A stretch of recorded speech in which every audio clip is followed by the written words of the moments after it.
Everybody, how's everybody doing tonight? It's Fourth and Goal broadcast with David, and you know me, Chris, aka the GOAT. How's everybody doing tonight? How you doing, David? All right.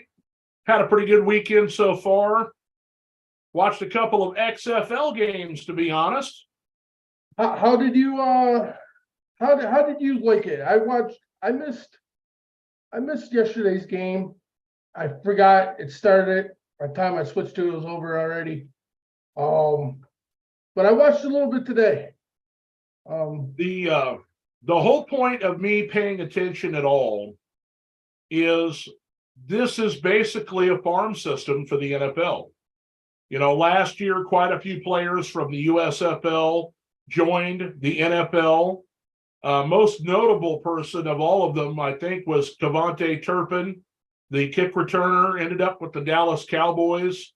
But there were many, many players that were signed for the training camp and preseason, you know, and some of them made the team, you know.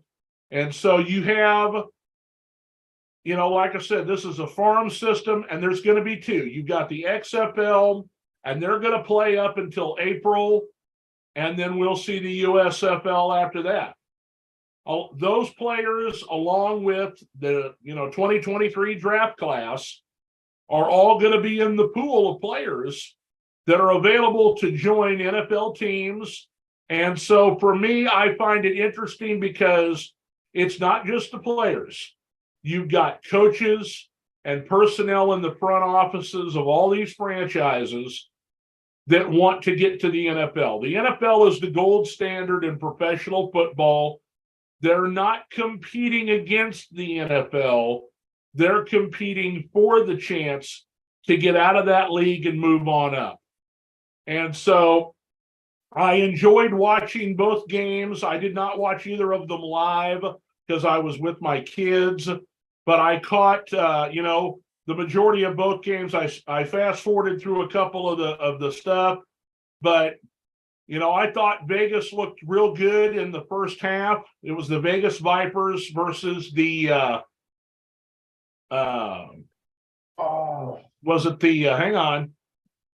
it was Houston versus Orlando, and it was Vegas versus, was it Arlington? Yes. Yeah, Arlington. Okay. Well, Bob Stoops is the head coach at Arlington. And, so they ran some of his kind of system. He's got good assistant coaches under him. I thought that Luis Perez looked real good in the first half, and then Vegas fell apart, with him at quarterback. And, I like,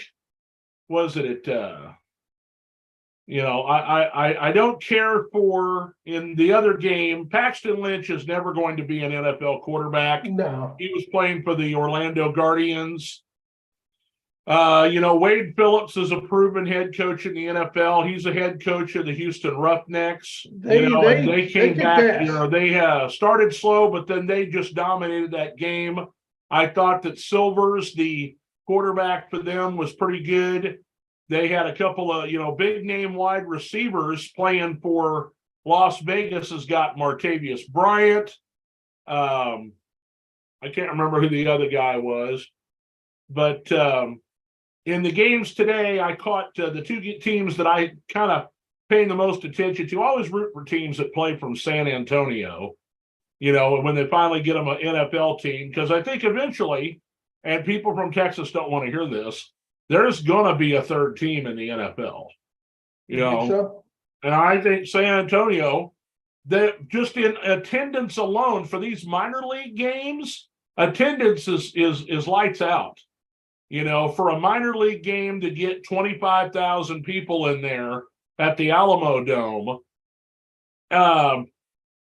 they could pack them in there. If it turned out to be an NFL type game, people would definitely come. And, for sure. So Hines Ward was the head coach of the San Antonio Brahmas, and Anthony Beck was the head coach of the St. Louis Battlehawks, and the Battlehawks looked terrible the majority of the game, and then they caught fire in the fourth quarter. They scored a couple of touchdowns. They have the go for one, go for two, go for 3-point conversion. And they got the 3-point conversion. And then they're doing the 4th down and 15 instead of an onside kick. And they got it. And they went down and they scored and they won the game. They come back to win after they were terrible the whole game. San Antonio's defense went into like a prevent defense and they ate them alive. A.J. McCarron was the quarterback for St. Louis. Now, that's the same A.J. McLaren from Alabama, right? Yeah. Okay, A.J. that's who I thought it was when I seen two-time him play national champion. He played for Cincinnati. Yeah. Played for a couple other teams. But he did not look good early on. The receivers and him were not in sync. They didn't really have a preseason. My understanding is they had like a 5-week training camp, and bam, let's start the games. Yeah, and, I don't. That's one reason why I'm not really getting into the XFL. Because Right. I was watching the one game, I didn't like it how they were in the locker room just interviewing players. It almost felt like wrestling to me at that point. Well, they're trying to do different things. Well, that's fine. But they want to have more access than you do in the NFL. The NFL has started to adopt some of these things, like talking to the coaches before going in at halftime, or talking to them, after the end of the first quarter and the end of the third quarter. If the coaches agree to it, then they let them talk. Yeah.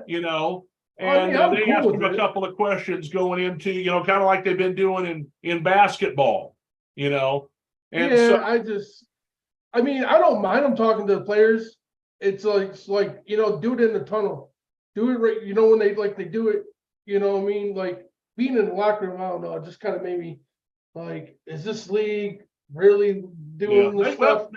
They talked to him on the sidelines, and one of the things that they said, one of the things that they said is that, the access that you get, where if something goes wrong or something, spectacular happens, you can find out what exactly happened pretty directly, rather than waiting for a post-game press conference when they can think up, some excuse of why something happened. Sometimes things just go wrong. Exactly. Another thing too is I realize as well is I didn't like how they did the reviewing of the play. They reviewed a catch in the one game I was watching today. And I liked it how they showed how they make their judgments, and you got to see them make the decision right in front of your face. But I didn't like how they were interviewing the person doing the call at the same time. Because now this dude is supposed to be making this call on the game. He's a little trying distracted. to interact with the audience as well. And I'm like, no, dude, you put somebody there to talk to the camera and the fans and the commentators. And then you let this dude do his job and you just film it. And then the guy can point what he's looking at and how he's basing his decision. It shouldn't be the guy actually making the call, doing the interview and the call at the same time. Because I'm like, now you can just make this dude make this rule, but it was a good catch the whole time. But he's trying to multitask two things at once. Well, the opening touchdown of the first game, I thought was an interception. I thought it should have been called an interception. The referees got it wrong on the field, but there wasn't enough evidence to overturn it. I don't like that they have to, they're in the review booth with the guy. Yeah. I like the expedited review that we have started to get in the NFL. And I've always said, that is the start of a sky judge. When you're having a broadcast, we're all watching the game on television. They have a referee right there with Joe Buck, or a referee right there with Kevin Burkhardt, or Al Michaels, and the referee tells them what he sees in the broadcast. If we can see it on TV, there's no reason why we have to go down and challenge it and get under the Microsoft Surface and, go through it 500 times and hold the game up. Exactly. The sky judge should be the referee in the booth We're seeing it on TV. We're seeing it live. If he needs more replays, the guys in the truck can dial it right up for him. And here we go. And if he needs to stop the game, they can say something. You hit the buzzer, just like they were doing with Dean Blandino, and here in the XFL games. He hits the buzzer. Hey, we need to stop the game. We need to take a look at this because it doesn't look like he caught the ball. We want to verify it was right. I don't know. It's just hard for me because this is what the third reboot of XFL now. Now The Rock. Don't get me wrong. I like The Rock as a person, as obviously a wrestler from when I was a kid and a movie star. The dude works hard. He's a straight up guy.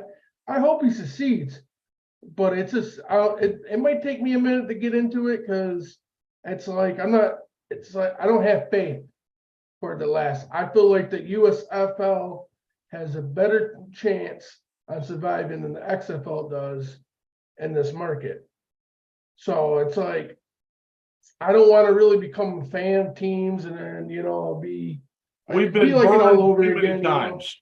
Yeah. We've been burned too many times by, you root for a team and you're interested in watching the team and they don't complete the first season, or it only plays for 1 year and then you're done. If I was anybody, there is no way, I buy any merchandise until this thing is a couple of years in. Because 100%. if you're buying it, it's only going to be a souvenir. It's not going to be something you're going to be able to wear to a game over and over again because you don't know if the league's going to last. And they're still playing in one stadium. They have to go into, starting a new league up with at least a plan to be in business for 3 years before they start to actually make some kind of money. Okay. And the best deal that both of these leagues have figured out that other leagues have kind of showed them is it's all about getting money from the networks. Okay. Exactly. It's all it is. These football games may not get a big rating, but it costs less money to put on football games than it would be to film a series that's 24 weeks long, and pay all the actors and all the directors, and they're filling time on their networks because there's so many options available out there now. It's hard to fill your time up without losing money on series and things. Now hear me out on this. I think the best chance for any of these football leagues to work out, and I think this is how it should be. They should be playing at the same time as the NFL. Now, the NFL plays what? Monday, Thursday, Sunday. For the majority of the season, late in the season, they'll bring some Saturday games in and keep it on Thursday and Monday. But why don't they play? We could have Saturday night games. We could have Tuesday night games and Wednesday. And then hear me out. You could have like they do in hockey, like a two-way contract. So if you're down, you need a third string guy to fill in because your two main guys are hurt. You could have a farm team with money invested and be like, hey man, I need Jackson for next week's game. You can call up Jackson from that team, and now you're covered. This kid's been playing in a league, maybe not as good as the NFL, but he's been playing. He's up to speed. You know what I mean? It just gives, to me, it gives a legit chance of happening if you can work together. Like the NHL got the AHL. They play at the same time. They can call and send players up in the same day like that. That could be the same thing these NFL teams could have access to. Well, first of all, the NFL is not going to want to partner with anybody that is going to take away from their ratings and anybody that's going to take away from what they're doing. Well, to me, the reason that they have a spring league instead of playing at the same time, that's what the original USFL did. Once they started playing at the same time, they lost their eyeballs. People weren't watching them anymore because the NFL is king. The people that need to be called up, The people that need to be called up, it's called practice squads. Okay. Yeah. They have people to bring up when they need them. And when it comes to playing on other days, than Monday, Thursday, and Sunday, you can't play on Saturday because that gets into the pockets of college football. People will watch college football before they'll watch XFL or USFL. That is true. You can't do it in the middle of the week.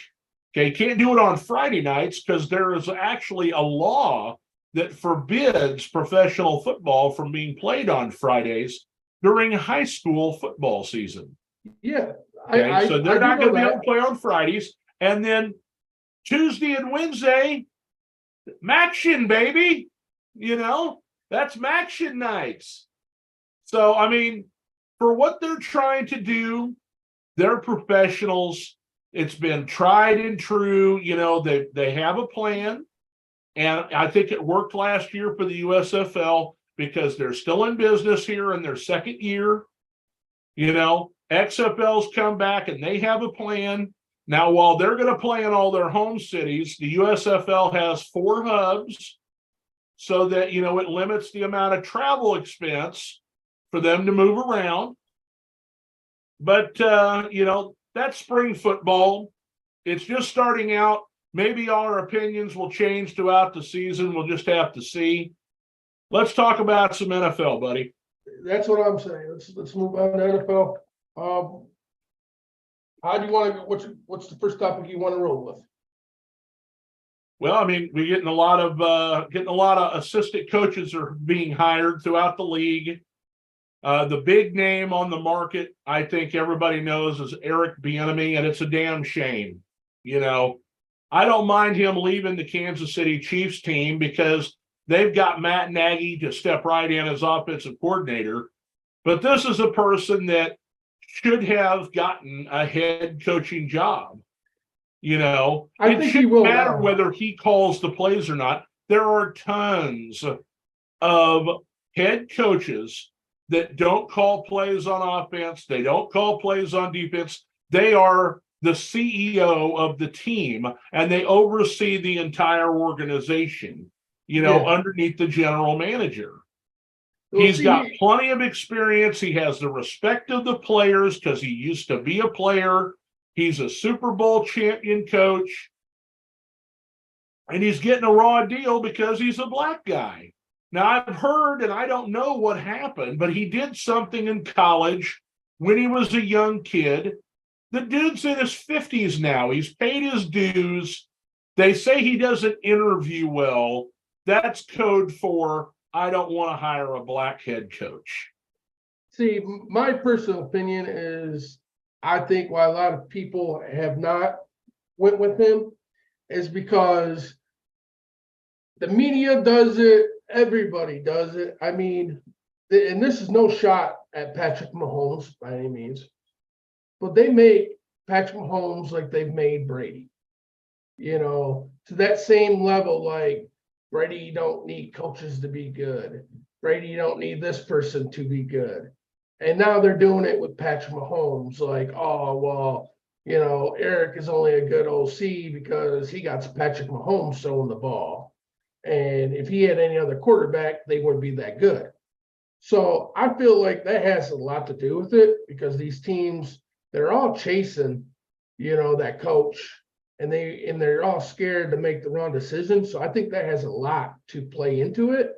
So what I'm thinking now is if he goes in Washington and they make the playoffs and they have a hell of a year on offense, Eric is going to get a head coaching job because then they're going to find out it wasn't the quarterback. And that brings me up to my next point. This brings me up to my next point.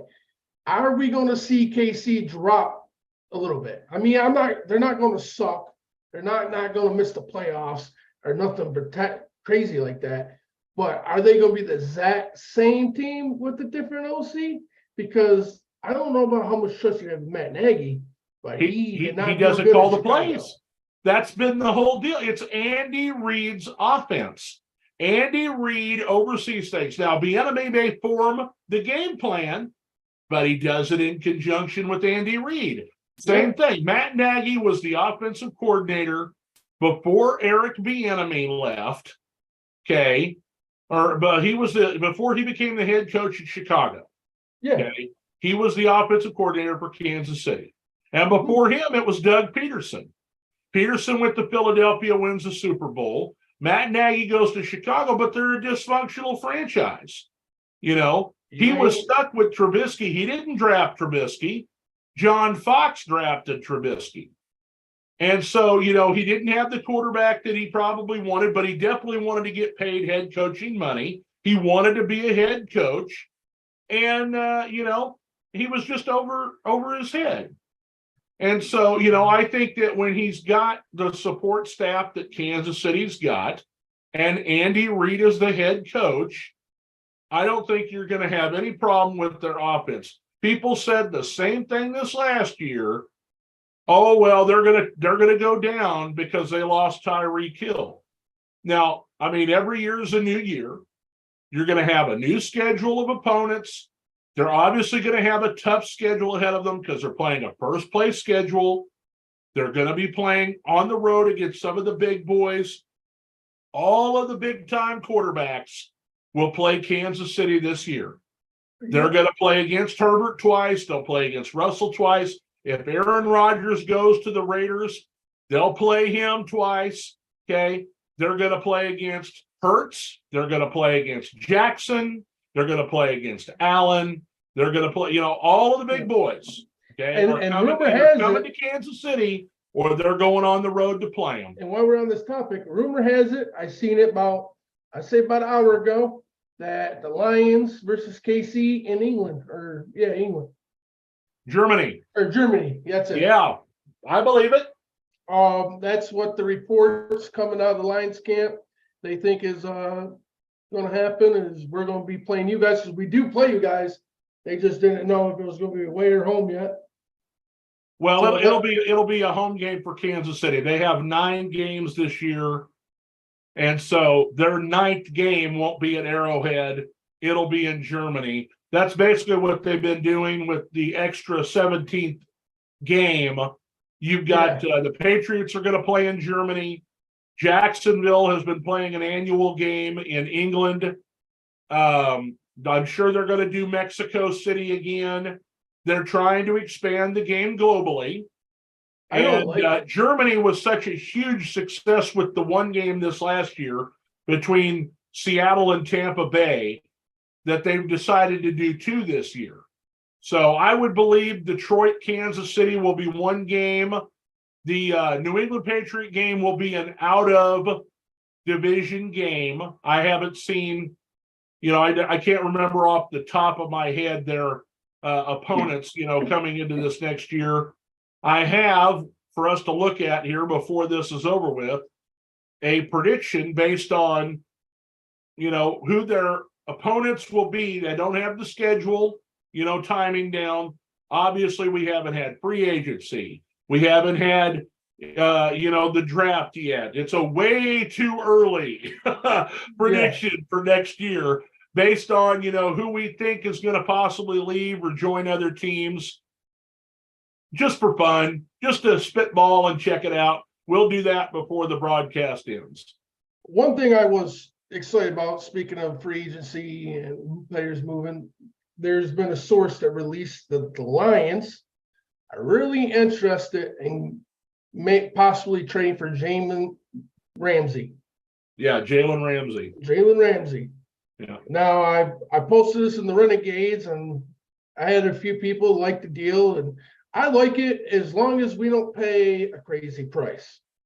If we can get a good, fair trade, I'm okay with it. But I don't want to oversell nothing either. Yeah.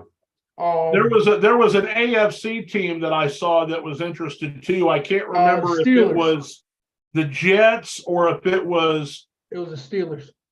The Steelers. Yep, it was the Steelers.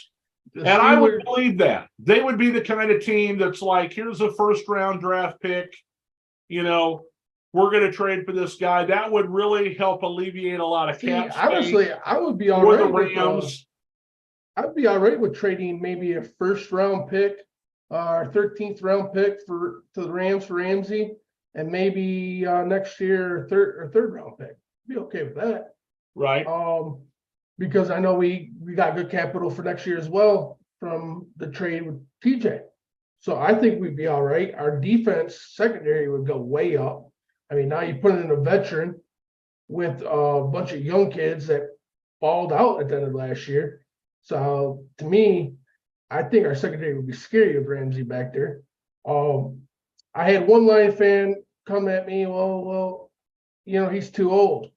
I shared his stats and his age, and he's only 28 years old. The guy tried to tell me 30 was too old. I'm like, man, Ramsey has at least about 5 solid years left in the league. Do I think he's going to be like the young all-star, rookie Ramsey? Probably not. Can he play with a bunch of young kids, help a bunch of young kids grow and help us to the playoffs? I think so. I think he could do that for a couple of years. Yeah. I don't need him to come in to be Superman. I don't need him to be Hulk Hogan. I just need him to do his job good and help these young kids learning. That's what I need. And I can get 5 solid years out of that. I'm taking it all day as long as we don't overpay. Coming down the aisle for the Detroit Lions, Jalen Ramsey.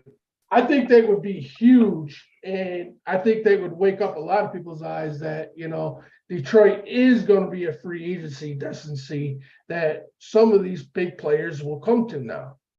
I mean, it's took a long time, my whole life. I didn't believe it because we always overpaid. I mean, bless his heart, Dre Bly is back as a coach, and I'm happy about that because I did love Dre Bly when I was young. He was probably one of our best cornerbacks on the Lions when I was a kid. So I always have respect for him. Didn't he play for the greatest show on turf in St. Louis at first? Yep. Yeah. Well, we got him after he won the Super Bowl, and we got him at his tail end of his career where he gave it his all, but we were paying him big bucks where, he shouldn't have been making that kind of money, but he was only there because he was selling tickets. So to actually be going into off season that I know players are going to want to come, and we might actually get some good deals to go our way to build something even bigger here. Like, it's crazy to see DJ Shark. He's already came out and said that he's willing to take less money to keep this team together. Jamal Williams said he wants to do everything in his power to come back. So it's like to actually see players want to work and not just get paid to play in Detroit is awesome because I've never seen that in my life. Yeah, I mean, I think it has a lot to do with Spielman being in the front office. You've got Dan Campbell has proved. I think Hard Knocks did wonders for you guys as organization. Okay. I think it put a spotlight on y'all. I think with Dan Campbell showing what he's made of, the other former players that are the coaches on that team, Aaron Glenn defensively, you had Deuce Staley. I think he took off, though, because he went for a better deal somewhere. He went to Carolina because his mom's sick. Hey, but listen, okay, you guys have a good coaching staff. You've got yourself some good players on your team. You knocked off Green Bay at the end of the season to keep them out of the playoffs. You nearly made the playoffs. You're right there. The offense was humming all season long, except for the game against the New England Patriots, where you guys just had an off week. You need to, if they bolster the defense, you guys got a real chance in the NFC. You really do. I think so. There are not a lot of teams to be feared in the NFC coming into this next year. Okay. Tom Brady's gone, so Tampa Bay is going to go in the toilet. Drew Brees is gone in New Orleans. Unless Derek Carr goes there, I don't see them improving much. Okay. You've got Dallas and Philly, and Dallas can't perform in the playoffs. You got San Francisco that will hopefully have themselves a quarterback. They'll be dangerous. That's Yeah, the dangerous team right there. I did see a report. I don't know if it's 100% true, but they're saying with Purdy's surgery that he should be back and ready to play by ready for training camp. Yeah. So, And so I think that will be a quarterback competition between him and Trey Lance. And I'll be honest with you, I don't care whether Trey Lance is a first-round draft pick. Purdy's going to win that job. just not that. I think if the 49ers really start Trey Lance over Purdy, I just think at that point you just need to call it a season or fire your whole front office. Because I mean, and I feel bad for Trey Lance. I do, like, because I don't feel like he's got a legit chance to be a starter. But how do you turn on the kid that came in, and at that point your season was over? No one was confident in Purdy. I don't even think the 49ers were confident in him. Well, he won all the players over, and I think that's an important thing. They won 8 straight games with him in there as the starter until they ran into Philadelphia and he got hurt. And I just There's want to say nothing he could do about that. Garoppolo wasn't ready to come back. He was inactive. Had he been ready, I think they could have gave him a game. But it was pretty much over the second Purdy was injured. And just let me say this. I think when Purdy came in, I mean, mark me if I'm wrong, call me out. But if you ask me, that's when 49ers became really a dominant team that you didn't want to play. It is after he got the reins. After that first game, to me, it was like a whole upgrade to where they've been at all season. It almost looked like he's more mobile than Garoppolo. In 2018. He didn't turn the ball over. Okay. He made smart decisions, and that's what happens when you are a 4-year starter at your college.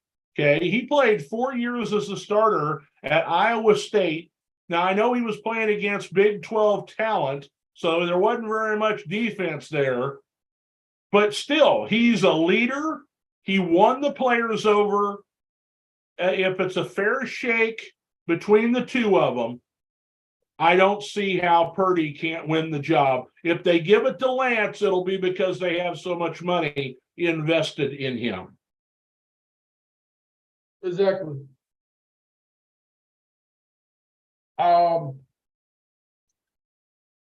So what do you exactly think about Derek Carr with the Jets? Well, I tell you, I know that we've talked about, Derek Carr going to the New Orleans Saints. The Raiders gave him permission to go over there, before they decided to cut him because he said he wasn't going to waive his no trade clause. It felt like to me that he was getting, a head start on his free agency by going there. He talked with them for 48 hours, met the coaches, checked out the facility. He knows what the division looks like, with Carolina, Tampa Bay, and Atlanta. Okay. They've got a real good defense, a decent offensive line. Now, Alvin Kamara, that's a monkey wrench with him getting in trouble. He got indicted for beating that guy up with them other 3 dudes last year at the Pro Bowl. Okay, so he finally got I don't know whether or not Alvin Kamara is going to be there to play, but they still got Mark Ingram.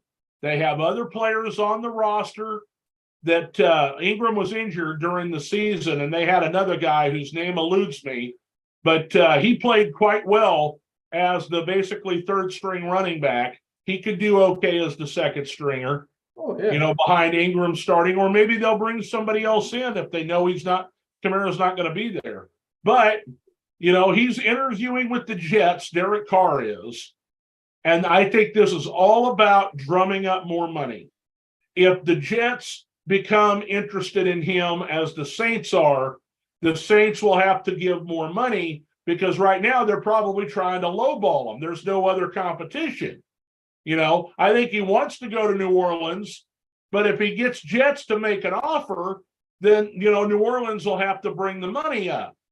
And true. So I think that's the only reason that he went to check out the Jets. Now, I could be wrong. I think the Jets' main priority is to trade for Aaron Rodgers. I think but so. But if they can't get him, then they'll definitely be interested in Derek Carr. because he is a stabilizing force. He's a veteran quarterback.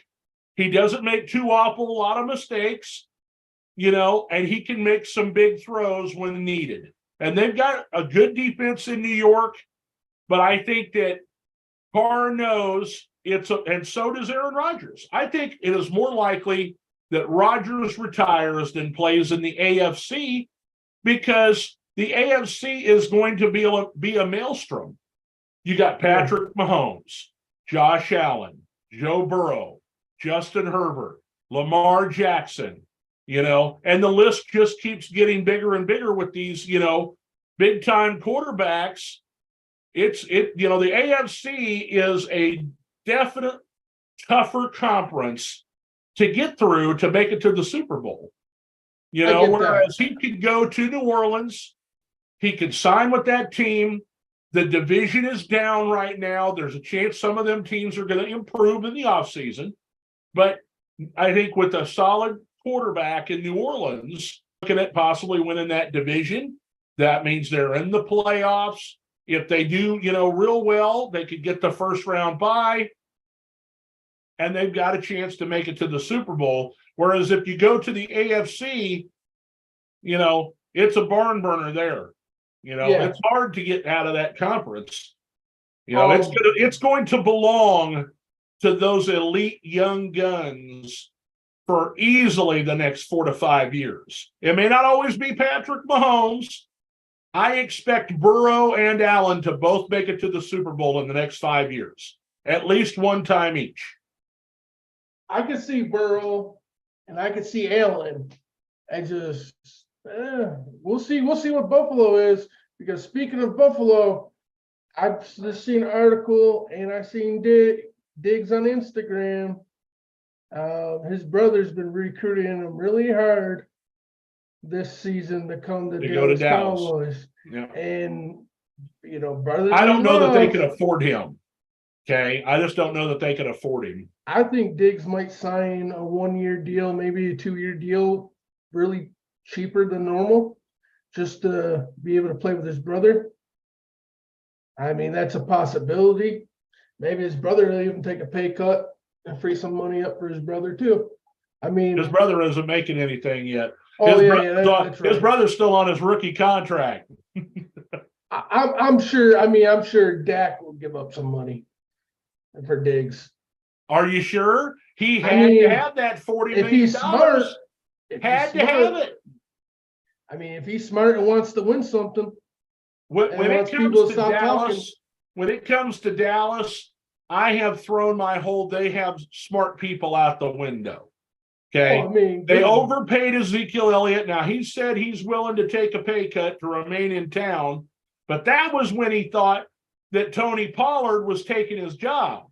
Pollard tore his knee up, so now they gotta have Zeke. He doesn't necessarily have to take that pay cut anymore.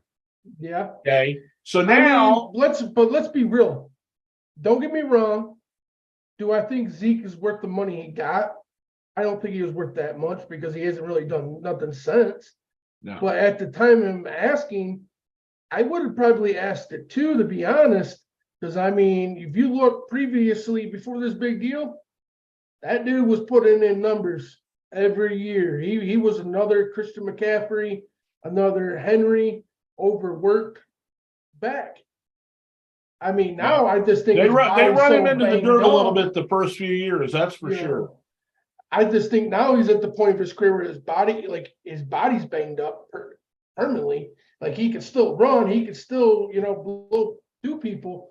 It's just he's not as fast as he once was. Well, I thought that he had gained some weight over the last couple of years, and that was why he'd lost his burst.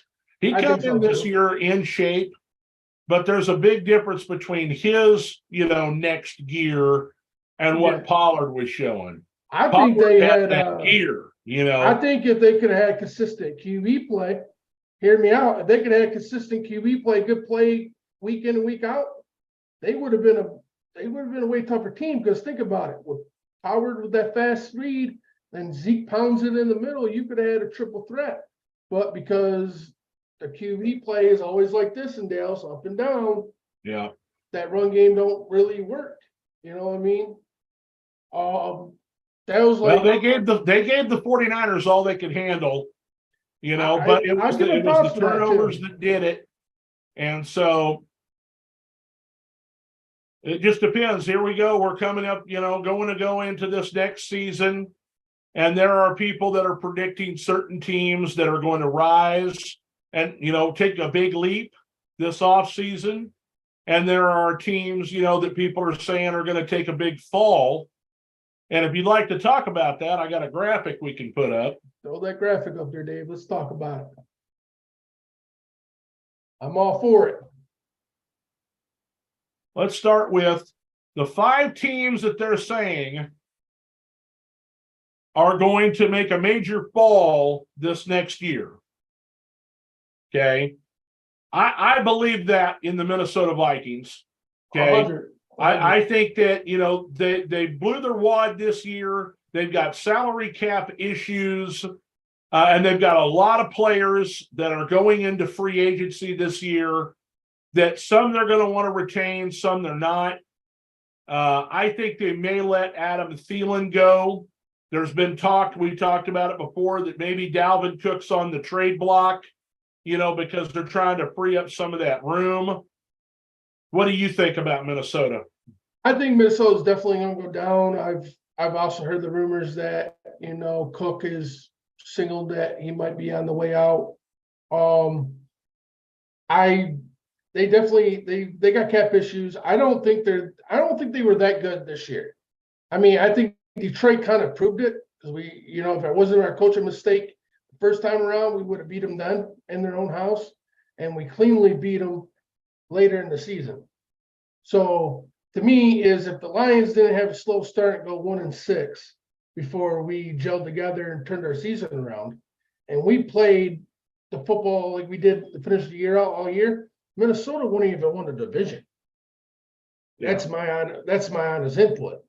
I think Minnesota got lucky that Green Bay was bad as they were. Yeah. They got lucky, Chicago, and then they got really lucky that Detroit didn't start off too late.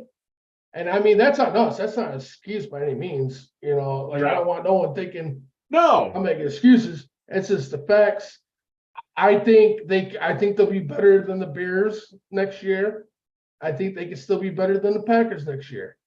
I definitely think they'll be better than the Packers next year, especially if Rodgers retires. Exactly. I think the division is up for you guys to win there in Detroit. Yeah. It just depends on what happens this offseason. And this is real early. We're just having a discussion right now. We haven't got any agency. We haven't had the draft. We haven't had, we don't know what the timing of the schedule is like. And so everything we're doing now is just opinion and speculation, talking about what we think could happen to these teams. Yeah, I mean, it's like you said, it's early, but I mean, you can sit there and talk the North all day and tell me how you don't pick the Lions as the front runner for that division this early. It's hard not to. Yeah. I mean, because I don't see Rodgers coming back to Green Bay. There might be a little positive to that, because Aaron Jones did stay, which I was surprised on that. He redid his deal to stay with the team. So I mean, that's a positive thing for Rodgers, but I still don't see it, because I just seen another article today was posted that the front office is still pissed off at Rodgers, and they feel like they can win with Jordan Love, which I don't see what they're seeing. But hey, it's obviously showing the frustration, and the Packers are now finally getting sick of this. I'm coming back. I'm not coming back. Crap from Rodgers. So I think at this point, Rodgers just needs to sit down and make a damn decision. I don't know, but hey, he's loving us. He's probably, his name's in the news every day. So he may make the decision for him, or they may make the decision for him. They may say, hey, we'd rather move on. And he's like, well, then I'm just going to go ahead and retire. I don't think he's going to retire. I think he does end up with the Raiders or the Jets. I think now, but here's my thing. By him taking this long, and this is what I meant to bring up with the Derek Carr thing as well, is Derek Carr has been really petty. and this could be a back move that could play out and why he goes to the Jets, as he's been so petty. What would be the best way to be really super petty? Jets are in the AFC. What if Rodgers does go to Vegas? What if the Jets make the playoffs with Derek Carr? What if somehow they meet in the conference championship? What if Derek Carr gets to beat the Raiders? Not saying it's going to happen, but it could happen. Imagine that. Derek Carr beats A lot of fun Vegas. scenarios there. Could you just imagine the headlines? Derek Carr beats I'd laugh. Vegas in the I would conference laugh. finals, gets this, then gets to go to the Super Bowl. And where is the Super Bowl played this year? Vegas. Vegas. Who has a good enough defense to maybe make it that far? The Jets, they are number one defense in the league. I'm not bullshitting. So with Derek Carr running the offense and you keep that defense as number one, I mean, don't get me wrong. I'm not trying to hype the Jets overly. Yeah, They could I be think a you're legit getting contender. a little out of hand there, sir. Even with a really good quarterback, I think the Jets would make the playoffs. Oh, for sure. But there's no way that the Jets are going to get past all of those, those young guns. It's just not going to happen. I don't think so, not in the first year. So that's why I said, I wasn't trying to hype them up. I'm just trying to see maybe what the vision, why Derek Carr would even take the interview with the Jets. And that's the only thing I can think of is what would be the best way. I mean, you can't deny their defense. He would have a legit chance. It'd be a hard road in the playoffs for sure, because you would have to probably play Patrick Mahomes and the Chiefs. You would have possibly Lamar, Allen, maybe. Well, I'm still not convinced that Lamar Jackson's going to be with Baltimore. That is true. But I feel like that's going to drag out a while. Yeah. I don't. Draft time. Right around draft times when all these big trades will get made for the draft capital, you could see Dalvin Cook leaving Minnesota, Lamar Jackson going to Atlanta or Carolina, maybe even Washington, Aaron Rodgers, that deal there, if he's not staying, if he's not going to be staying and he's not going to retire, then they're going to do something to make a trade, so that they can move on and get to Jordan Love and, get them some draft capital. Here's my question real quick. What about this scenario? We all know Rodgers is from San Francisco. We all know his childhood team is the 49ers. Now, this wouldn't be a Rodgers move, I don't think. But I feel like Rodgers could be talked into it if the right things happen. Now, hear me out. Now, this would be Green Bay being really smart. It makes sense. What about you send Rodgers to the 49ers for Prudy? Just throwing it out there. No way. You get a young QB that's ready to play for Green Bay, and it would be the ultimate trade for Green Bay Packers. No. On their behalf. And then they still get. First of all, Aaron Rodgers costs too much money. You are making outrageous trades that would never happen in a million years. You just want to get rid of Aaron Rodgers out of your division. You just want him to leave because as long as he's there, he scares you. Detroit's going to win the division this year. Nope. Aaron Rodgers is coming back. What are they going to do? I'm not scared of Rodgers. I never have been because he's beatable. You just got to play a great game to beat him. Yeah. Simple as that. Any teams can do it. It's just, you know what I mean? And I don't care. I actually prefer him to stay in Green Bay. I would love to win the division with Rodgers still in the division. I don't care what Rodgers does at this point. I'm just saying, if you go prior, like last year, the rumor was, inside sources says Rodgers wanted to go back to the 49ers. So in the years prior. So it might sound crazy of me saying it, but it's actually still a great possibility of being pulled off. How close it just depending on if the 49ers feel that pressure to win now, or are they okay with letting Prudy develop more and winning a Super Bowl within the next 5 years?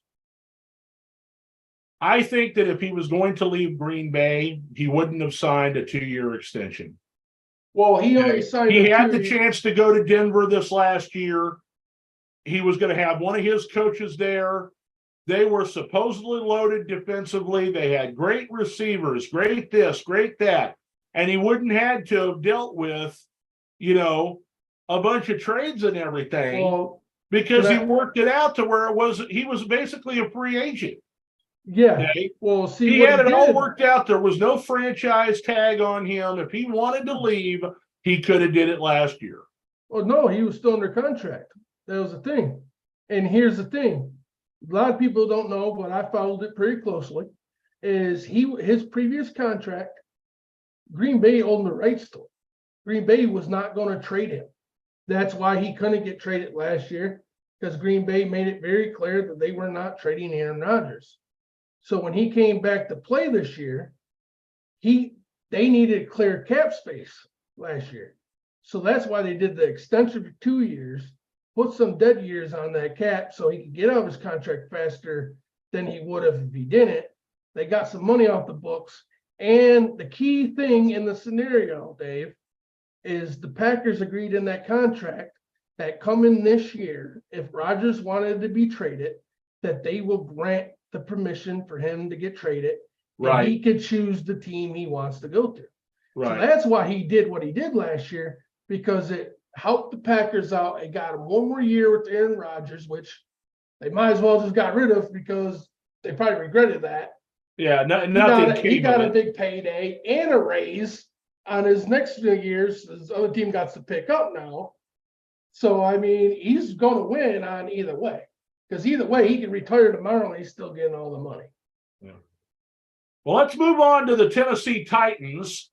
And, for my money, I just think that Derek Carr is getting worn down. Or not Derek Carr, Derrick Henry is getting worn down at running back. Okay. I think there's a real possibility they're going to make a change at quarterback. Ryan Tannehill is a free agent. I think that defensively, while they have a lot of good pieces, the defense is the strength of the team right now. The offense is the weakness, and it's just going to depend on who they bring in to be quarterback. I didn't think that Malik Willis is the guy. He had a couple of opportunities to show that he was going to be somebody, and he's not. And so I don't think that he's going to be the quarterback for Tennessee. I think that they need to get some more wide receivers. It just sure felt like they were the walking wounded. They went from the number 1 seed this previous year in 2021 to out of the playoffs and losing, like the last 7 games of the season. And that was when they still had people that were healthy and they couldn't win. And so for me, I think that Tennessee is, taking a major fall. I think that, that's how I feel. How do you feel about Tennessee? I feel like Tennessee is definitely going to fall. I don't believe in the Willis yet. I don't think he's that good of a QB last year. But I also don't trust their head coach. I know in preseason, he was pretty hard on him, straight to the media, telling him he needs to stop running the ball and start throwing the ball. But I mean, you got to give a quarterback time to develop, especially in the rookie year, especially when he wasn't a high pick either. I don't think he was a caliber high pick quarterback out of the draft. He had a lot of questions going into the draft last year. So I think you got a kid that might need to take a couple years to develop. So if they don't bring no one as a free agent and Willis starts, I think it's going to be up and down the year for him, because the question's going to rely on Henry. can Henry carry? Does Henry have another year? He can carry the team to the playoffs, and that's with losing Lenneman, number 77. He's already reported that he Taylor believes- Lewan. Yeah, Lewan, that's it. I know him by looking at him because he's from Michigan, but I kept forgetting his last name. But he's said on Instagram that he believes in the interview that he thinks the Tennessee's going to cut him. Yeah. So now you're losing your best left tackle. If that's the case, if that plays out, and then you're starting a second year rookie that didn't get much playing time. And I just don't think Henry has another full solid year where he can carry 53 people to the playoffs. Well, and they're playing in a tougher division. Jacksonville's on the come up. I mean, they played really well the second half of the year and were able to make the playoffs. I think that Indianapolis is going to rebound from this year. It's just a matter of who they draft at quarterback or who they bring in. I like the hire of Steichen, the offensive coordinator from Philadelphia. You know, I think that he will infuse some motivation into that team. They're going to get Jonathan Taylor back, and he'll be healthy. I think they got some pretty decent receivers like Michael Pittman Jr. And they've got some good tight ends on that team. The offense was a mess because of injuries this last year, in Indianapolis. And I think that Tennessee is looking at being at the very best third in that division. Only Houston will be worse. Exactly. I think Houston will still be worse, but I think Jacksonville's, I think it's their division. I mean, who else is that division? The Colts. Well, how do you feel about the Seattle Seahawks? I'm kind of this is a toughie because I don't want to be an asshole to Gino. I think Gino was a comeback player of the year. I think the kid surprised everybody. I think he still got screwed out of that playoff. Just saying that the game Rams, or no, the Rams got screwed. Sorry, my bad. But I was really impressed with Geno Smith. I don't know if they fall. I gotta wait and see how this offseason goes for them. So I'm not ready to put them in that category yet, because I think he might actually have players buy in. I think their free agents could actually buy into their team and stick around. I also still think that players might still end up going there instead of not going there. Because, I mean, they really didn't fall off. If anything, they kind of even played better than they did the year before with Russell. So, I mean, to me, I think it's a hard to put them in that category yet, because so many things can happen for them. I mean, if they had a crap year where Geno just sucked and they were rotating QBs all year, then sure, they'd belong in this category. But right now, I think this category is a little too early for them. I think this is wrong because they got a high pick from Denver. I think they found their running back in Kenneth Walker. Mm-hmm. Geno's going to he has played as the starter this whole last year, and he got a lot more experience. It'd been a long time since he played, And so now here he is. He knows he's the starter going into next year. He's going to have the entire offseason again to work with his coaches and work on, things that he didn't do really well this last year. The defense has improved. They could use a little bit more bulk on both the offensive and defensive lines. They need a pass rush for sure, but they've got that high pick. Maybe they get their pass rusher right there. They didn't give away their wide receivers when there was a lot of talk last offseason about possibly trading DK Metcalf for Tyler Lockett. They kept both those guys. They have playmakers on that side of the ball. If their offensive, defensive lines improve through draft picks and free agency, I still think that they're right in the thick of the wild card hunt because I don't think they're going to beat San Francisco. I think that's San Francisco's division. I think LA will rebound.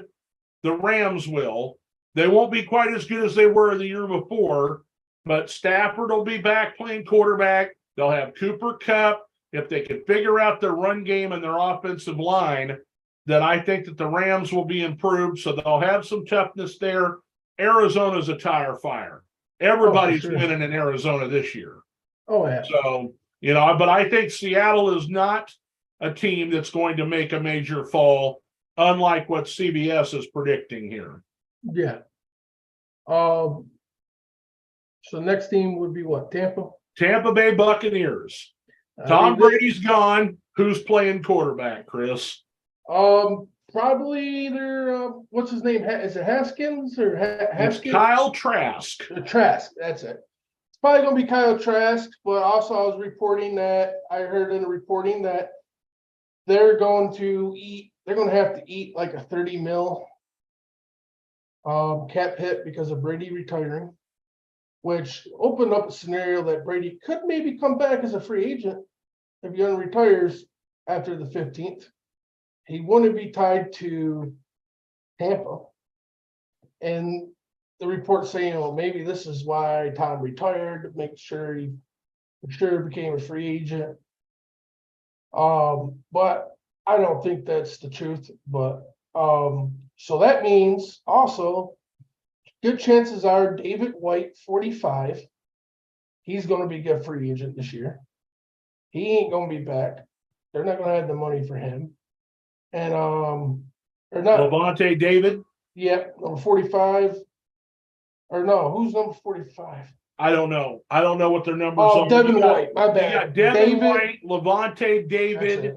I don't know if any of the other. I think Chris Godwin played on a franchise tag this last year. That too. So he's going to be, available. And then I heard a lot of rumors that Mike Evans is on the trading block. He might be a piece move. I've heard a lot of rumors that Chicago could be a destination, but I think that'd be a good spot for him. It would be. If they paired him with Chase Claypool, and if they could both stay healthy, I think that'd be some good weapons for either Justin Fields or the quarterback that they draft with the number 1 pick. It would be a start for him for sure. Sure. As long as Fields can stop playing, trying to play a superstar and throwing the ball more. But I really just believe that he got someone to throw the ball to, so that's why he's playing the way he is. So I'm not ready to single him out as not a good QB yet. If he gets Evans with Claypool and he still don't throw the ball like he should be, then they got problems.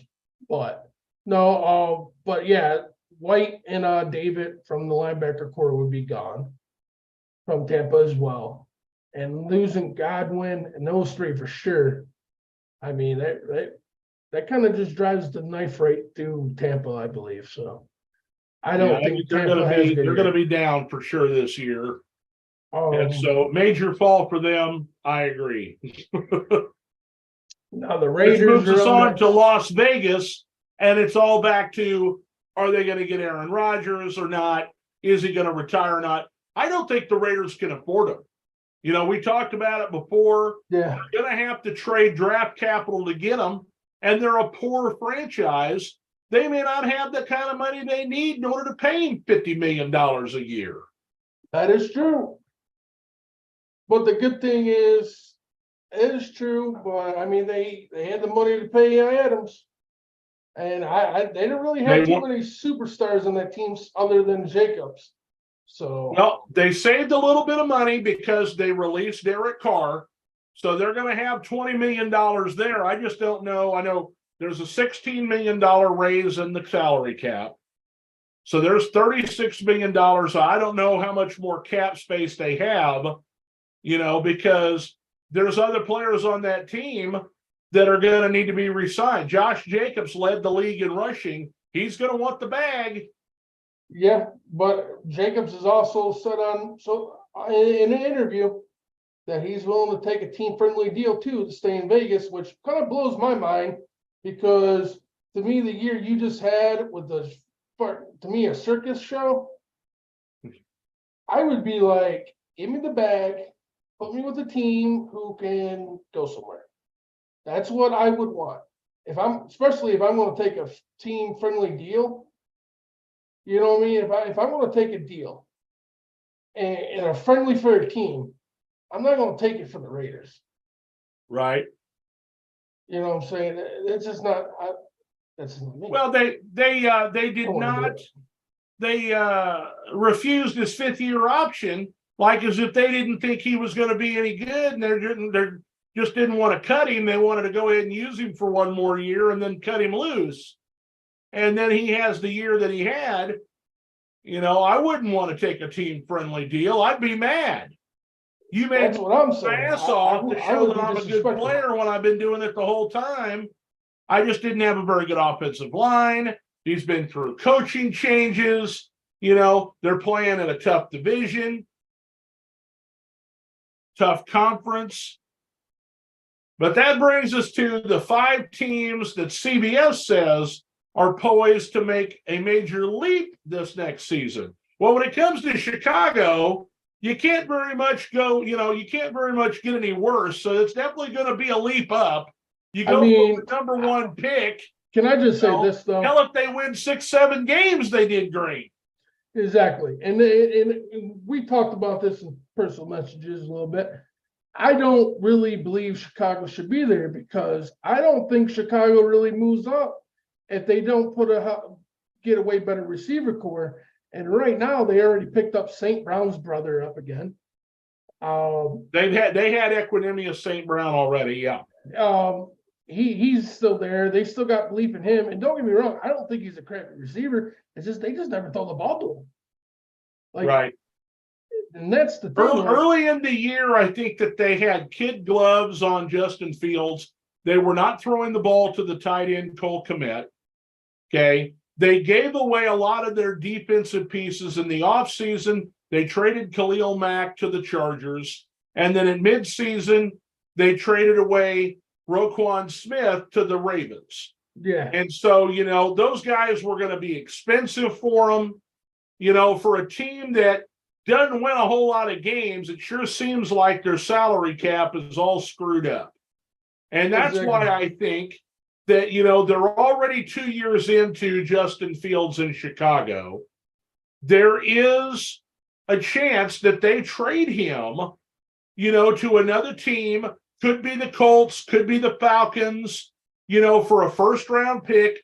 They reset their quarterback, cost in, with the salary cap and draft, Bryce Young or CJ Stroud, whoever they think is the better quarterback. And then they pick up a first-round draft pick to go with it that they can use on a wide receiver or a defensive player to replace one of those guys that they had to trade away. I know that they're getting, some decent picks for Roquan. And so I don't know what all their drafting, looks like as far as how many picks they have and where they're located, but they got the number 1 pick. Here's your chance to reboot the franchise if they want to. If they think they got the quarterback and he can make the plays, and I've seen him make some great plays. I thought he played great against the New England Patriots this year. Yeah. I think that was on Monday Night Football. It was a showcase, but the offensive line played well in that game. He found himself some players he could get the ball to. Cole Kmet finally became a big play option for him, but he used his legs and ran the football. He did his best Jalen Hurts, Lamar Jackson imitation in that game, running the football around. And he was playing, and I think he was hurt in that game. Yeah, and he still played well. Yeah, and so I think Chicago can come up. I don't think they're going to make the playoffs, but I'd like to see a lot of improvement this year. For sure. Agreed. to me, it all depends with the Bears and the receiver core to me, the run game. And if they can get Justin Fields to run smarter and throw the ball a little bit more and see if he can stay healthy the whole season. I mean, don't get me wrong. Was he exciting to watch? I watched his highlights. He had some nice, beautiful runs. Yeah. But then, when you see him at the end of the year and he could barely, and he's just struggling to be out there. Like when we played him towards the end of the season, the faces they showed him make after hits, you could just see how much pain the dude was in. And I don't think he's gonna have a long career at all.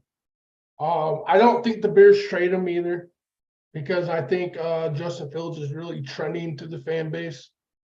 And I think the city's embraced him. I know he's embraced the city.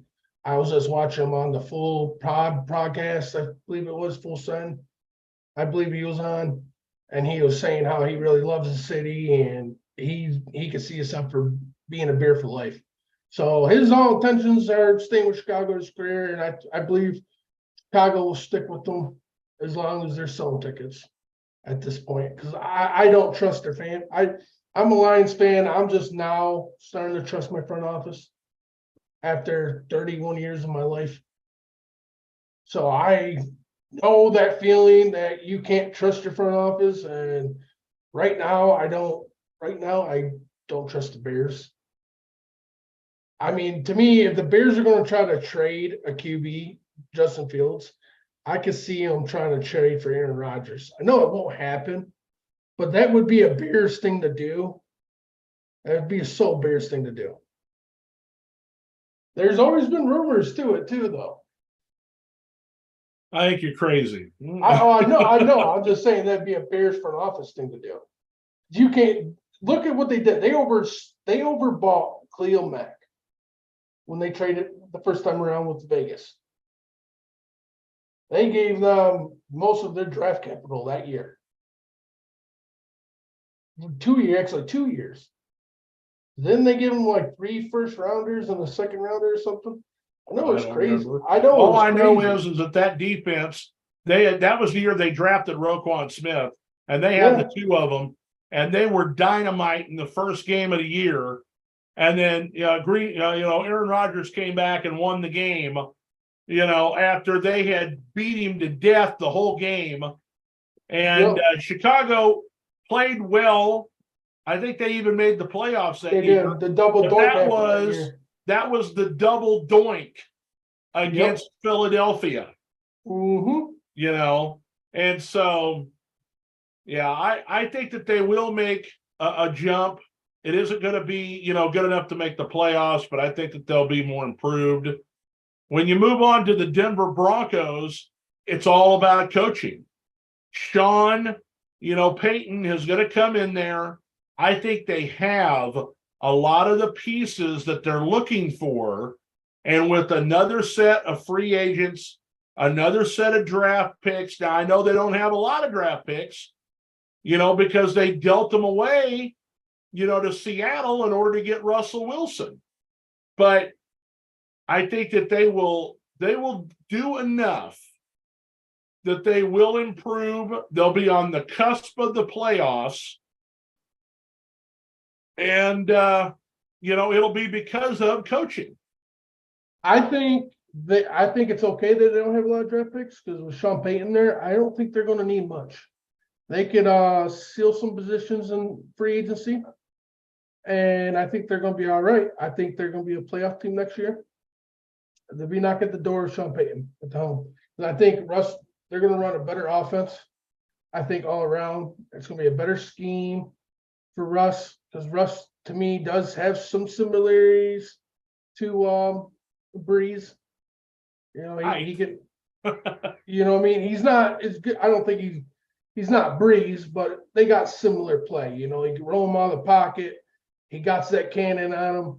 You let Russell Wilson be Russell Wilson with no limitations, and I think he's a playoff QB. Well, I think they need to, figure out how to run the football a little bit more. They had a revolving door at running back, and hopefully they'll get Javont Williams back. I would look for because I them think he was hurt early in the year. Yeah. And so they at one point in time they had Latavius Murray off the street, Marlon Mack from the Houston Texans came over. I think they got Chase Edmonds from Miami, and it didn't matter who was in there to run the ball; they couldn't run the football. Yeah. So they had to put it all on Russell Wilson, and the offense was not designed to do that. And he had trouble because he's dealing with all new receiver core, to him. And so the timing was always mixed up. He couldn't tell what they were going to do. So he couldn't extend plays and make things happen until it was too late in the season. Exactly. They played a real good game against Kansas City at the end, and they beat the Raiders. So to me, their biggest needs is running back, and they could either hit that in free agency, or they could draft a running back later in the rounds to go with Williams. Well, last year they had him and Gordon to start the year. Gordon was a fumble machine. You turn the football over and you put your defense in bad position, you're going to lose a lot of games. I don't think he cares anymore because he got the Super Bowl now. I did nothing and got a Super Bowl. Yay! He owned it too, because who was it? Chargers fans and I think Bronco fans were talking shit that he didn't play one snap.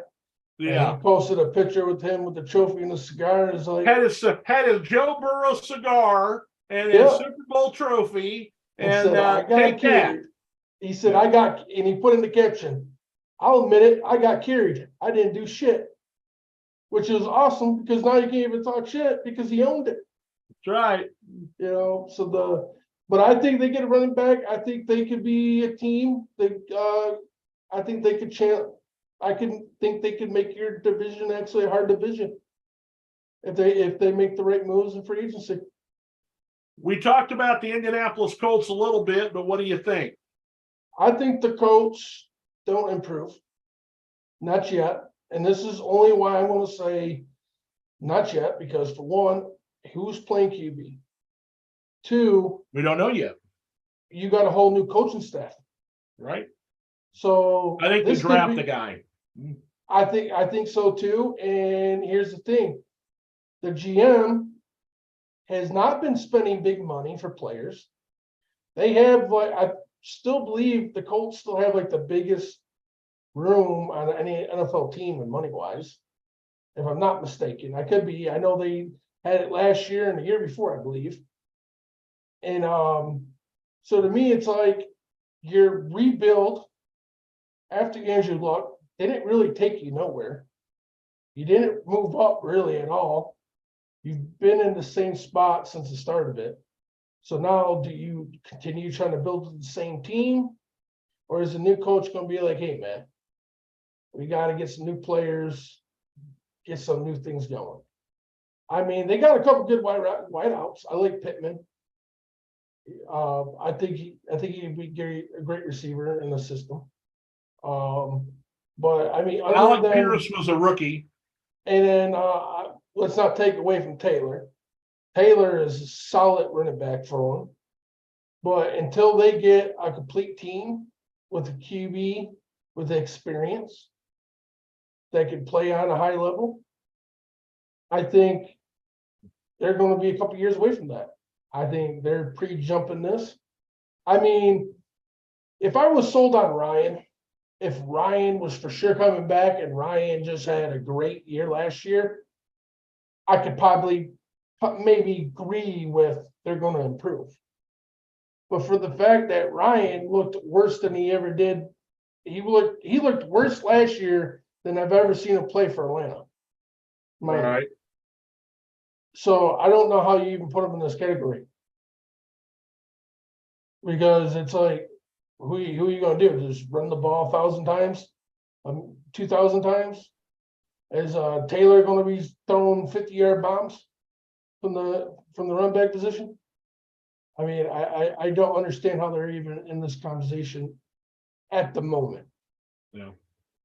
Well, I think the reason that they have put them down is because, there was so much dysfunction last year. The coaching change, I think the coaching change was a purposeful sabotage to get a higher pick so that they could get a quarterback. It was something that they had planned to do, a couple of years ago, but Frank Reich thought that they could win. So they brought in Rivers. They made the playoffs. If he'd have been a mobile quarterback in that game, they'd have beat Buffalo and advanced to the divisional playoff round. Okay. Then the next year, okay, they bring in Wentz, okay, because Wentz had played for him when he was there in Philadelphia. He starts the season out injured. The longer the season goes, he starts to play good, and then at the end, he tails off. They didn't make the playoffs because they lost to Jacksonville. The owner is a little bit of a wild card. And so because of that, they brought in Matt Ryan. I think that Frank Reich wanted to stick with Carson Wentz because he'd had him in the same system, in the same town, with the same weapons for a second consecutive year, but the owner is impatient. So he brings Matt Ryan in thinking that he's going to be the answer, and they traded away Wentz to Washington, and Matt Ryan was done. Yeah.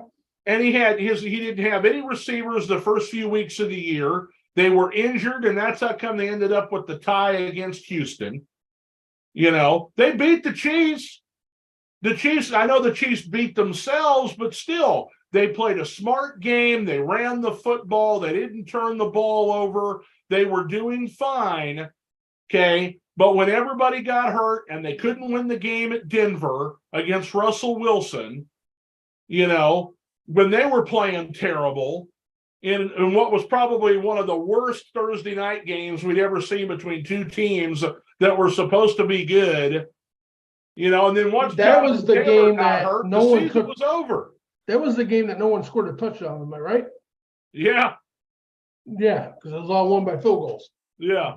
I definitely agree with you because I thought Wentz wasn't as bad as for them last year. I mean, he got hurt, but he came back. They almost made the playoffs. I was kind of shocked to see him get Jacksonville. Yeah. Well, that's where I stand with them. I think that's somebody at CBS has been smoking the pipe a little too hard.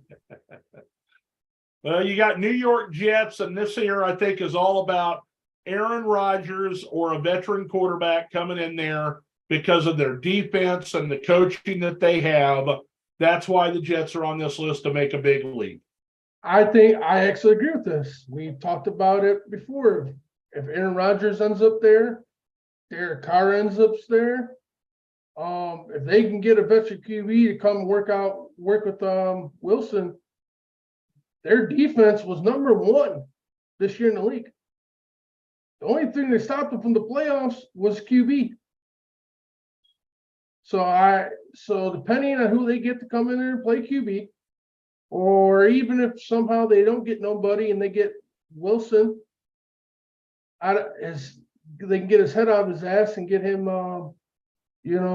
being mature and get him on the right path. They could even be a playoff team by next year with Wilson.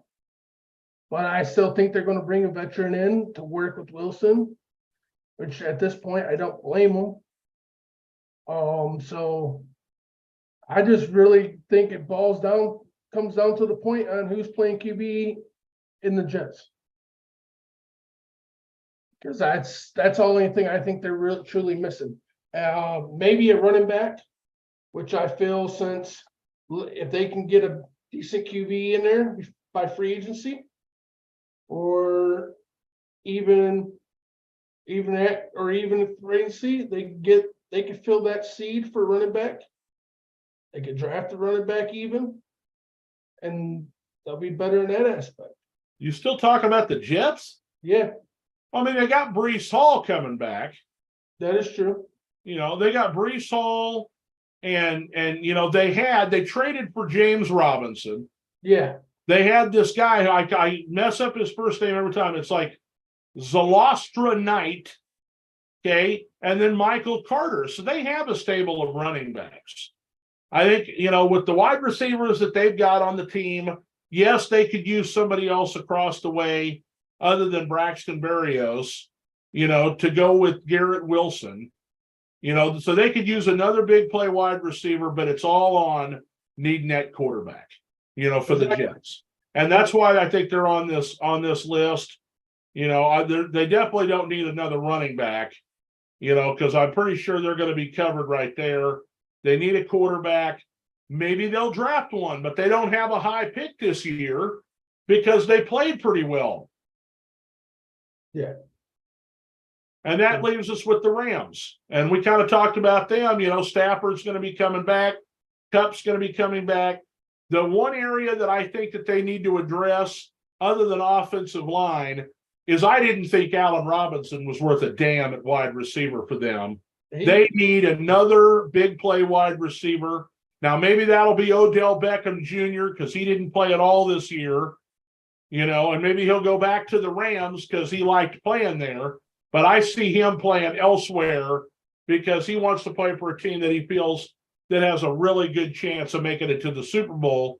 And with the Rams being in the division with Seattle and San Francisco, I think the Rams are probably still going to be – they're going to fight for second or third in that division.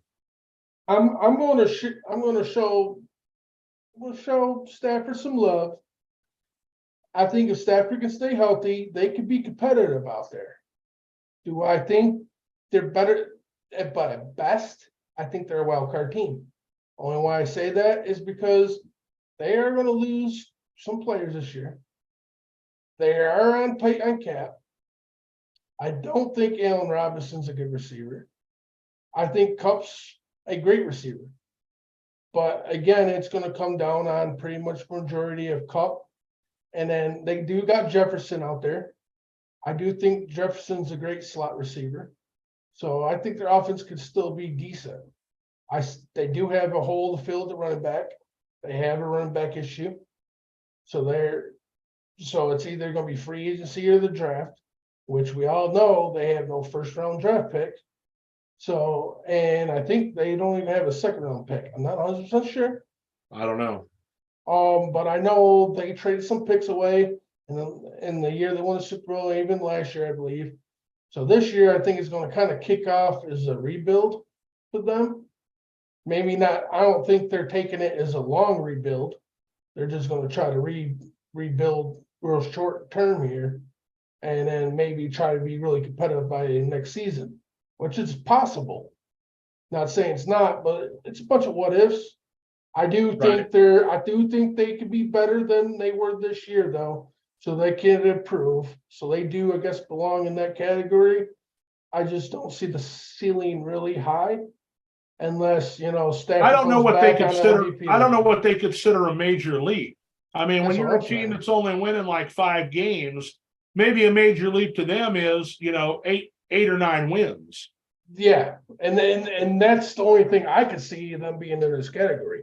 There's possible 8 wins. They're possible 9 wins. They might even get 10. But if they make the playoffs, they ain't higher than a wild card. And to me, that's pushing it. Because I know Donald after the Super Bowl tried to retire. He didn't. He sent the letter.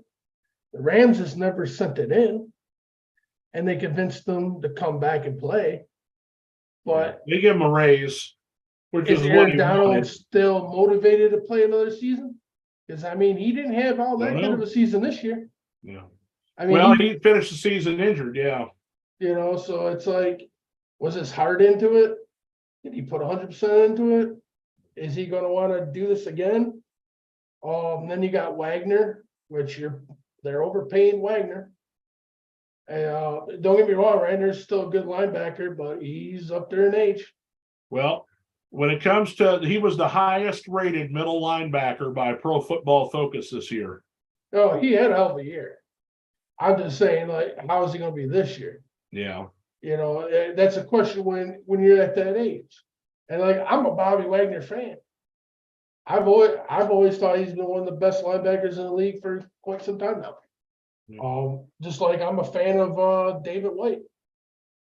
If he leaves, and I'm kind of hoping that maybe the Lions could pick up David White. I would love for him to come to Motown for a good price. But I don't know what he wants. You don't like you don't like Alex Anzalone or whatever? I do like Alex Zone. It's just I feel like White could play the opposite side. Yeah. How did you feel that Rodrigo did there, the rookie this season? I love the rookie.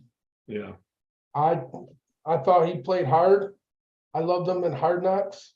I love the whole linebacker room. I love the part where the coach looks right at the whole veteran linebackers and looks at Rodrigo and is just basically tells the veterans like, this kid is a rookie and he's out playing all you guys. That was my favorite part of the Hard Knocks, I think it was. Yeah. Well, I got one more thing, and it's, just one more thing for us to talk about. Let's see if I can make this work here.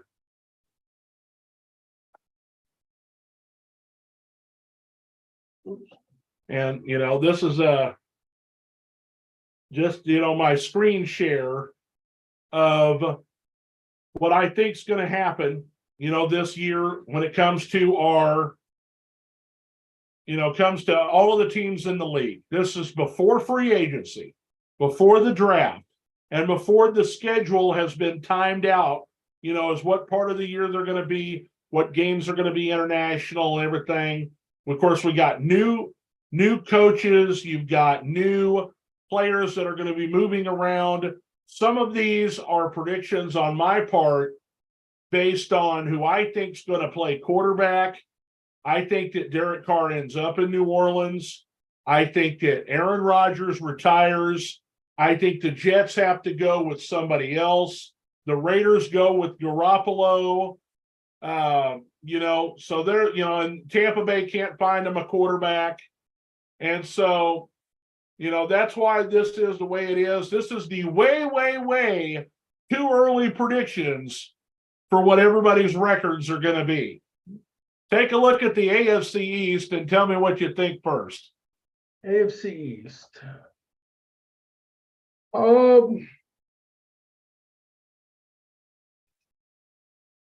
AFC, I think it's legit.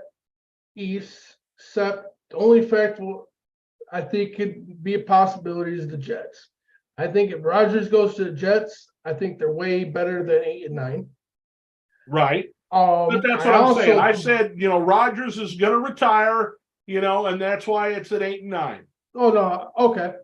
Yeah, without Rodgers and they don't get Derek Carr and they with Zach Wilson, I can see 8 and 9 realistically. I can see that happening. The only question I would say, without any confusion, is Miami. I believe Miami could be a way better than 8 and 9. I believe if Tua can actually stay healthy through a whole season, mind you, that's one of the things that I'm concerned about is him being able to stay healthy. I've looked at all of the team's schedules. Okay, I don't have the timing down, but I have who they're going to be playing. And Miami has a pretty tough ass schedule, and that's one of the reasons why I don't have them making the playoffs. Between having quarterback problems and such a tough schedule this coming up year, they played a cupcake schedule last season. Yeah. Okay. This year, they've got themselves a much tougher division, or a much tougher, schedule that they're going to be playing. And we don't know whether, Tua is going to make it. It just seems like he was so fragile. It took almost a month after the season was over before they declared him out of the concussion protocol. Yeah, I think he needs to retire personally. I mean, when you spend a whole month, I think if you spend a whole month, like you said, and they get cleared after you haven't been playing for weeks at this point, I wouldn't rank their record up higher than what you did, personally. I just want to make it known if he does come back and he can stay healthy, I think they could possibly take the East from the Bills, because I believe the Bills are going to be in a tough situation this year. not really tough. They're not going to go like way down or anything, but they're going to lose some key players. Yeah, in the AFC North, what I have is I really like Kenny Pickett. I thought he played well, and near the end of the season, they were doing really better. I think that they will improve their offensive line and they'll make the playoffs this next year. I don't think Lamar Jackson is going to be in Baltimore, and that's why I have them rated so low. It doesn't matter whether Deshaun Watson plays for Cleveland or not. Their defense is, being ravaged by free agency. They're going to lose a bunch of players on defense. Cincinnati's still going to be the king of that division. And the reason that they have only a 10-7 record on this, way too early prediction is they've got that tough schedule. Yep. Buffalo, Kansas City, Jacksonville. I think they're playing the I don't remember if they're playing. It's either they're playing the NFC East or the NFC West, and that's going to be tough for them. I think Cincinnati's going to have a tough road to hoe. They're still going to be dynamite. I still think that they're going to be one of the top teams, and you can see I've got them down as the number 2 seed. Yep. I think you're right on, spot on with that as well. I think that division. I think you're right on. I think the 2 top teams would be the Steelers and the Bengals for sure. The division. So now what the next division be? What, NFC North? No, go ahead to the AFC South. Okay. I'm right there with you with the Jags. But I still think Tennessee takes second. I think the Colts take third, and Houston takes the last. I'm not ready to commit to the Colts being that high until what we just got done talking about, until we know who's playing QB for that franchise. Well, I think they're going to draft CJ Stroud. And I think that, with the offense they're going to run, they're going to have a good running game with Jonathan Taylor coming back. I think the defense will be much improved. It was really good 2 years ago. They changed coordinators, and Darius/Shaq Leonard never played all year long. He was hurt all year long, and he's the key to that defense at middle linebacker. Yeah. I think that they will improve. I think they can make the playoffs, but I still like Jacksonville being the best team in that division. They just got a tough schedule, and that's why they'll have the same record as they did this year. I agree. In the AFC West, we know that Denver's going to get better because of Sean Payton. I don't know who's going to be the quarterback yet, with the Raiders. I think that the Chargers, they can only go up. I don't think they're going to get worse. They're going to get better. And, I just know there's going to come a time when they're going to beat the Kansas City Chiefs, either in Arrowhead or at home. Patrick Mahomes is undefeated on the road in his own division. And that's not going to hold forever. No. I think he loses a couple games this year in the division on the road. They'll still win the division. They'll still get that number 1 seed because with the salary cap going up $16 million, they're already into the Patrick Mahomes, heavy money. They were this year. And so that's not going to hurt them. I think they can re-sign McKinnon. I think that they're going to do something at wide receiver. I think the reason they brought Kadarius Toney over is because they know they're going to let Mecole Hardman go. Yeah. And but that's just how I see that division, as of right now. Before free agency and the draft and knowing who's actually going to be there, I think this is a good prediction for this division. Yeah. Because the only thing I can see change, unless Oakland gets, or not Oakland, but Vegas gets Rodgers or something huge, or that's where they'll probably finish in the division, is last place. And Denver, it's just on how their offseason goes. So I would agree the 2 top teams, I would say 1 and 2 for sure. Chiefs and Chargers. NFC East. A This lot is a of tough free one. agents, A lot of people may retire from the Philadelphia Eagles.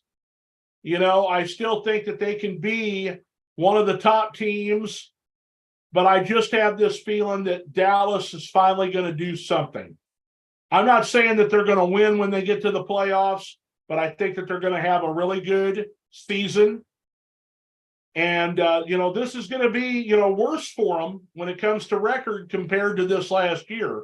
10-7 is really a parity record.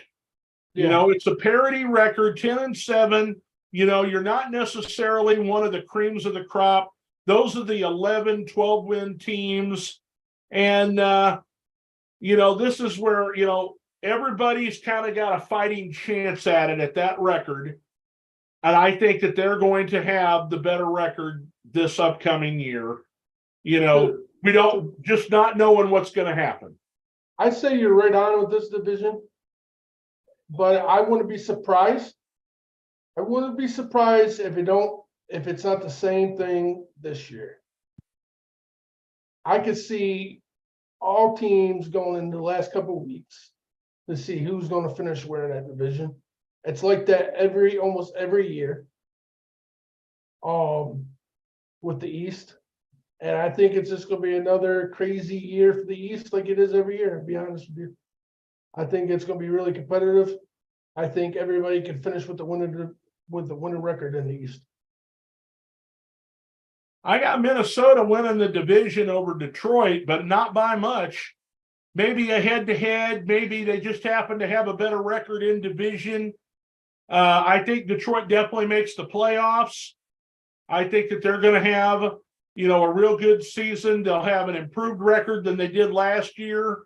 Once again, I don't think Aaron Rodgers plays this year. I think he retires.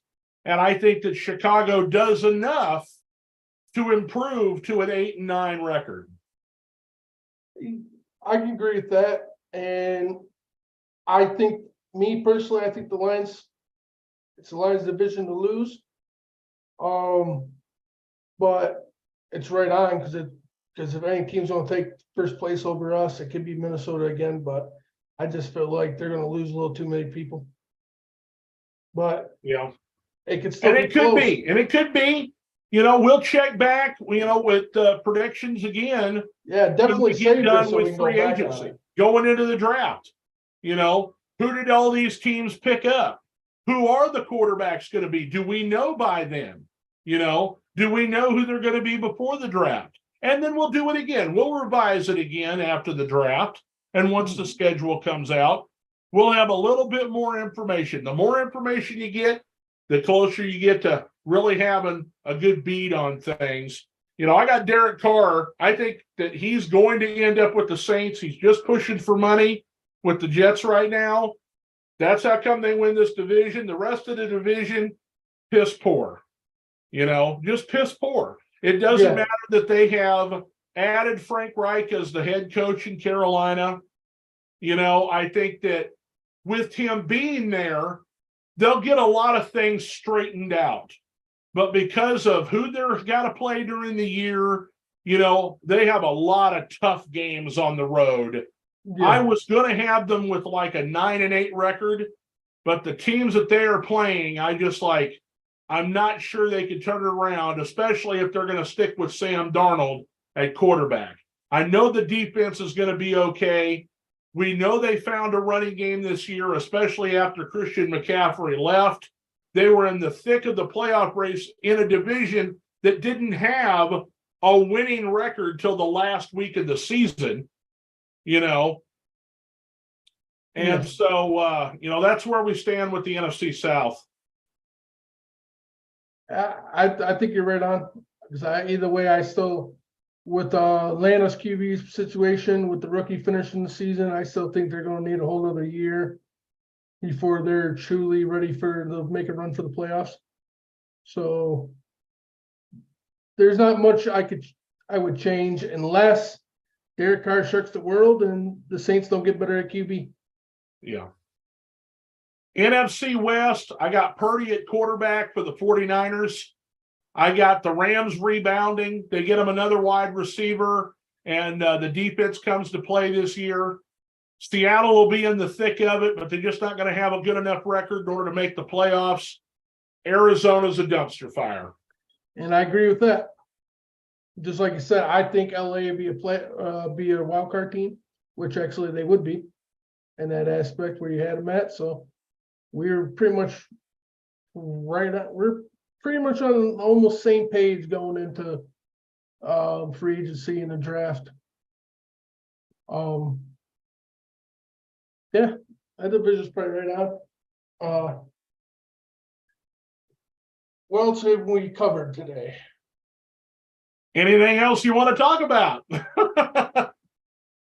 I'm trying to think, is there, pretty sure we hit all of our subjects. Yeah. Well, listen, I appreciate you inviting me again.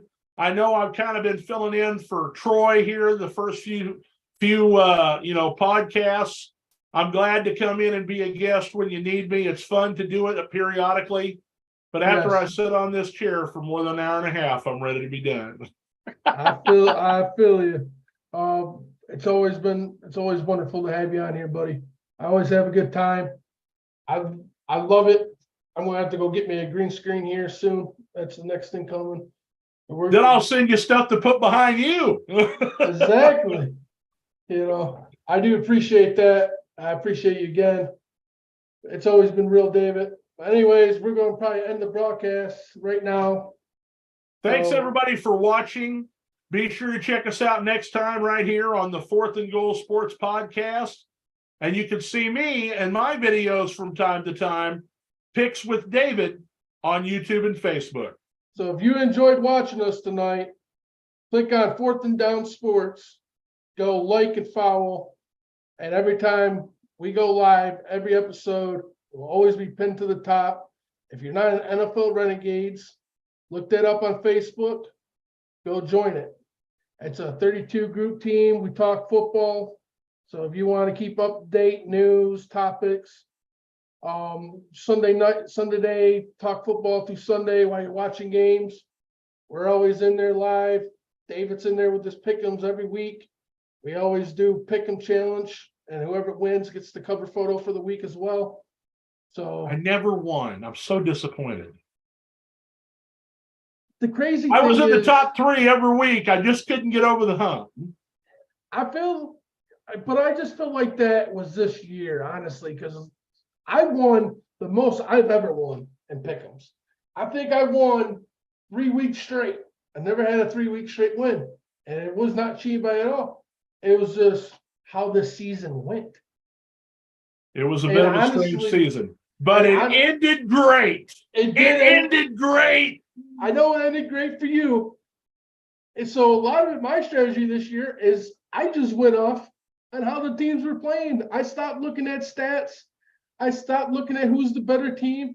And I was just going off of how the teams were playing. And that's how I picked my pick'ems this year. And I won the most I've ever won.